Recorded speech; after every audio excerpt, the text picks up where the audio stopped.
ปางเย้าในเมื่อเปลี่ยนสะเพกาอัมฮือกาลาลาย้อนให้ที่ป่ามากจอมทับจำหมดจามาดูอันสุจวังสิดอนหายังถามมาจน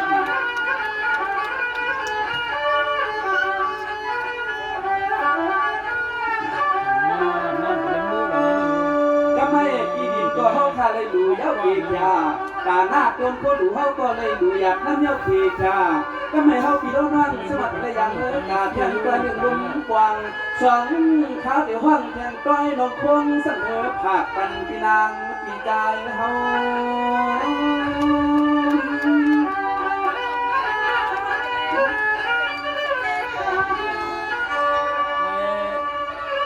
ให้ได้อยู่ด้วยอายุบนหน้าสุขปฏิปานหน้าอาจูเลยจำนะจ๊ะอย่าให้มันเว้าเนาะให้พี่นางอย่าเฮาตังเสียงบ่ได้มือจอมเมื่อมนจำกันเมื่อจอมเมื่อมนจำกันจำจุดก็เสียเยอะค่ะทำไมเขาขาดมาห้องก่อนอันเป็นกำลังคุ้งไหนเนาะอันนี้แต่ขาเอ็มบากวันต่างเนี้ยไทยไข่เฮ้ยว่าตื่นใจหมูหูใจนี่แกจ้าเลยมันเหยียบแยกเขียงอะไรอย่างนี้ในนั่งในอันเมื่อปีอย่าน้องมาว่าตีมาจำเลยเนี่ยน้องยิ่งเลยที่จะสั่งให้ปีน้องไปมัดตีตาหายไปตีเจ๋อมาที่อ่างปีน้องไปมัดไก่น่ะน้องยิ่งในเมื่อนั้นเจ้าในเปียวว่าตีกะ3 เดือนนั่นกะหาเงินมันตัวไหนก็ไม่เปียมาเป็น3 ปีเลยฮัลโหลไม่เนาะในกระตัวนี่ในเรื่องเขาเล่นเขากัดการแล้วในมาเขียกซูงกองควางมาที่ห้องความเกี่ยวในเป็นอันนี้มันกลางดีใจดีตกมาถึงหัวใจที่เป็นในเงินเพื่อจะได้มีเงินกวักมาหานั่งยิงเพียงมันเพียงในแค่โดนนั่งเลยไปปีเดียวอินนาในพวกปีใด3 ปีเมื่อหานั่งแล้วนั่งยิงเลย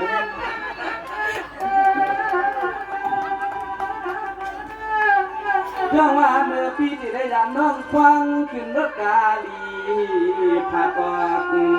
ควังนั้นปวนมาเลย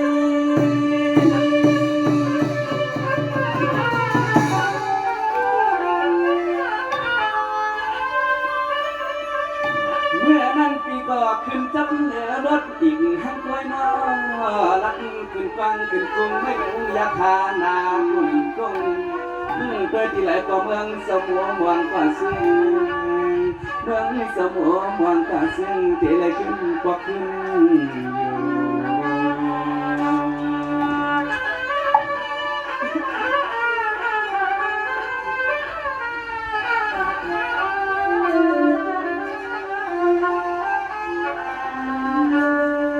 ปีว่าแต่ปีที่มาเหตุการณ์ไปกาสางเดินไปยามมาไปกายามนี่หือกาพ้นมาอีก3 ปีเมืองน้องเกณฑ์ยิงเที่ยวหือกันไปจำทาบางก็มาก็มีก็นอนวันเทียบทาบางก็มาก็ท่าไทยเปลี่ยนเปียกวนอย่างวันสังก็เข้าปีอันก่อนแต่ร้านอ่ะพี่เชื่ออย่างนี้ก่อนนะคือเพราะ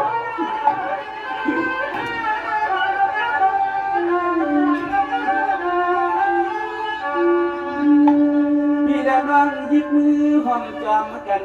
จอบความเมื่อไว้จะพันเนี่ยอ่อยซ้อมไม่หนังกูกว่าแน่นอน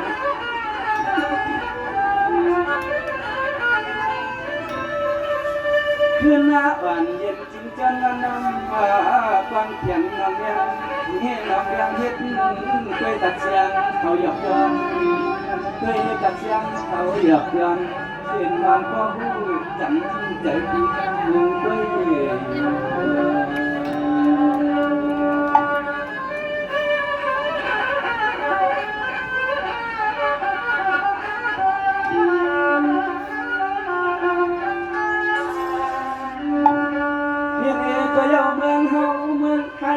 เมืองไทยก็จะได้ขึ้นกับเย็นขึ้นดีอยู่นาเพียงอีกวันหนึ่งเมืองก็จะสากับจึงเย็นมันก็อย่างนี้นะครับอย่าขาดเลย